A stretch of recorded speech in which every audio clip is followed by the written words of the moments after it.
disbelief from the ruler, number one, or when we see him preventing the salah, preventing the people from the salah. And what are the proofs? First proof is the hadith of Ubadah bin as-Samit, who said, radiyallahu anhu, that we gave the pledge of allegiance to the Messenger sallallahu alaihi wasallam. We gave the pledge of allegiance to him. And what did we pledge allegiance to him upon? Upon hearing and obeying the ruler in both the secret affair, in both in secret, when we are in secret, and both in open. That we hear and obey in both of these situations. And that when we, and likewise in times of difficulty, and likewise in times of ease, and likewise in times when we see that these rulers are only concerned about themselves and not concerned about the people. Even in those situations, that we hear and obey in all of these three situations, in terms of hardship, in terms of ease, in terms of when we find that the rulers are not really concerned about the rights of our rights, but just their own rights. And, he continued, and that we don't contend with the people, we don't contend with those in power. We don't contend with them, we don't try to wrestle the power away from them. Unless, illa an nara kufran bawahan indana fihi min Allahi burhan. So he said, except when we see disbelief which is clear and open and for which we have a proof from Allah. Hadith is Sahih, reported by Bukhari and Muslim.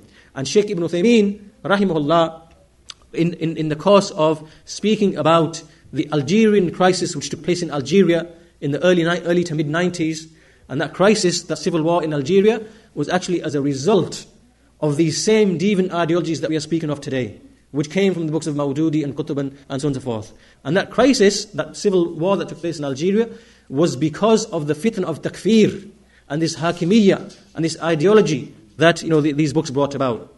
And close to 1 million people were slaughtered and killed as a result of this evil ideology, which just led the people into rebelling and fighting and declaring the government to be apostate, and then the police to be apostate, and then all of the government organizations to be apostate, and then anyone who worked for them to be an apostate, and then takfir just spread throughout the whole society, and we found these Khawaarij killing the normal Muslims who didn't agree with their belief. So Shaykh Ibn Uthaymeen, when he was speaking about this Algerian crisis in the form of a discussion with some people, he gave an explanation of this hadith. He said that in this hadith, the messenger said that he mentioned 4 things. He said, illa an nara. An nara, the Shaykh said, it means that we see with our eyes. Then he said, kufran. The messenger said, kufran. So secondly, we have to be certain that this thing, this action is indeed kufr. We have to establish from the book and the sunnah that this is indeed kufr. Because many of these takfiris and jihadis, they claim something is kufr, it might not be kufr from the book in the book and the sunnah. So we have to establish that this is indeed kufr akbar. Thirdly, bawahan, that this was done openly and outwardly in front of the people, that's clearly visible. This is how it is. And fourthly, indana fihi min Allahi burhan, that in the situation that we have a clear proof from the Quran and the Sunnah that indeed this is disbelief and this is kufr and so on and so forth. So the Shaykh gave a very clear illustration or example or explanation of what this hadith means. So it's prohibited to rebel except it's in this situation. And the second hadith from Salama, who said that the Messenger ﷺ said that there will be after me rulers, so you will acknowledge some good things from them and you will see some evil things from them. You will reject some evil things from them. So the person who rejected that evil, then he will be free, meaning free of any blame. And the person who disliked it in his heart, so he didn't reject the evil but he still disliked it, then he will be safe. But as for the one who became pleased and who followed, and then he kept quiet, meaning that this is a criticism of the one who became pleased and followed and pursued that evil that he saw. And then so the Sahaba said, when the Messenger said this, the Sahaba said, shall we not fight against them and contend with them with the sword? And he said, no, la, ma aqamu fikum as-salah. No, so long as they establish the prayer amongst you. So as long as they allow the prayer to be established and don't prevent the people from the salah and they establish the prayer, then we are not allowed to rebel against them. So basically, as we said, principle number 6, khuruj, rebellion, revolution, is completely and totally prohibited, except in these 2 situations. Irrespective of whether the ruler is pious or sinful, irrespective of whether he follows the guidance or the sunnah or not, irrespective of whether he beats your back, imprisons you and confiscates your wealth, makes no difference. We have been expressly forbidden. Now compare and contrast between this guidance of the Messenger ﷺ and between these people who write in their books that when we find that there is social injustice in the society, like Sayyid Qutb, when they write books on the issue of social injustice, that when there's injustice in the society, the people, the citizens are not getting their right, there's injustice, then this is when we need to rebel and to replace the rulers and so on and so forth. So they take this social injustice and they say that this is when we should rebel. Where have they taken this ideology from? They've taken it from the communist revolution in Russia. They've taken it from the books of Marx and Lenin and other people like that. This is where they've taken their misguidance from the darknesses of the intellect of those non-Muslims and those misguided people. Where has this come from? This has come from the revelation of Allah subhanahu wa ta'ala and from the speech of the Messenger sallallahu alayhi wasallam. So can we say that the darkness is equal to the light? Of course it's not. So how can any Muslim, how can these people, when they hear these texts and they read these texts, how can anyone be in confusion? How can anyone choose that batil over this clear guidance of the Messenger alayhi salatu wasalam? So principle number 6. Principle number 7 is that we have been prohibited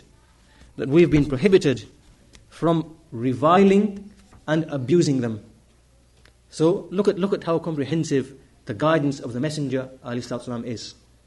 After all of what we've mentioned, the rulers not following the guidance of the Messenger, not following the Sunnah, having the hearts of devils, beating the people, confiscating their wealth, falling into sin, committing open sin, fujjar, open sin, preferring themselves over their subjects. After all of that, did the messengers allow us to revile and to abuse and to call them names and to humiliate them? We find in the Sunnah that even this door hasn't been left open. Rather, he closed it. The Messenger said, alayhi salatu wasalam, in fact, At-Tahawi, in his Aqidah, he said, وَلَا نَرَى الْخُرُوجِ عَلَىٰ أَئِمَّتِنَا وَوُلَاةِ أُمُورِنَا وَإِنْ جَارُوا وَلَا نَدْعُوا عَلَيْهِمْ. That he said that we do not hold it permissible to rebel against our rulers, nor against those who are being appointed over us, even if they are oppressive and tyrannical. And nor do we supplicate against them. We don't make dua against them. Rather, we don't remove ourselves from obeying them, because verily in obeying them, we obey Allah, the Mighty and Majestic. And this is obligatory, faridah, this is obligatory. So long as they don't command us with disobedience. And we make supplication for them that they are rectified and that they are pardoned. And this is At-Tahawi, and At-Tahawi is quoting here in his book the consensus and the agreement of the Salaf who came before him. This is their manhaj, this is their methodology. And then from Anas radiallahu anhu, so basically it's not from our manhaj that we supplicate against them, rather we supplicate for them that they are rectified and corrected and so on and so forth. And from Anas bin Malik, who said that the most senior of the Sahaba, of the companions of Muhammad alayhi salam, that they used to say that the Messenger alayhi salam said, do not revile, do not curse your rulers, do not be deceitful to them, do not hate them, but fear Allah and have patience, for verily the affair will be near. Right? Look at this clear prohibition of reviling and abuse. What did the Messenger command? He said, be patient, have patience, rely upon Allah, and the affair, inshallah, the affair will resolve itself. The affair is closed. This is what is meant. Hadith Sahih, reported by Ibn Abi Asim, and Shaykh al-Bani rahimahullah declared it to be authentic. And likewise, the Messenger said, "As-Sultan dhillullahi fil ard, faman ahanahu ahanahu Allah, wa man akramahu akramahu Allah." That the Sultan, the ruler, is the shade of Allah upon the earth. Whoever humiliates him, Allah will humiliate that person. And whoever honors him, Allah will honor that person. Right? So we've been commanded that despite all of these things that we see, that we maintain this respect and honor for this ruler. Why? Because there's wisdom in this. There's wisdom in this, in the Sharia for this. And this hadith is authentic, reported by Ibn Abi Asim and Ahmad and At-Tayalisi and At-Tirmidhi and Ibn Hibban, and Shaykh al-Bani rahimahullah declared it to be Hasan.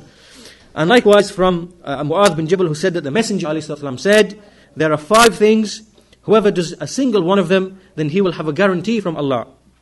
Whoever visited a sick person, or whoever went out for the janazah of a Muslim, or whoever went out in an expedition, and whoever entered upon an imam, he came to his imam, and he came in front of him, and he wanted to admonish him. He came to admonish him and advise him. Or whoever sat in his own house, so that the people would be safe from him. The 5 things that I mentioned here. So from them is that a man, he goes to a ruler, goes to him, and he admonishes him, meaning privately, and he encourages him and admonishes him. So whoever does that, he has a guarantee from Allah. Meaning, what does this mean? It means here that we haven't been ordered, or we haven't been permitted to revile and abuse and to curse and so on. We've been prohibited from that, expressly and explicitly. So this is number 7, principle number 7, Prohibition of reviling and abusing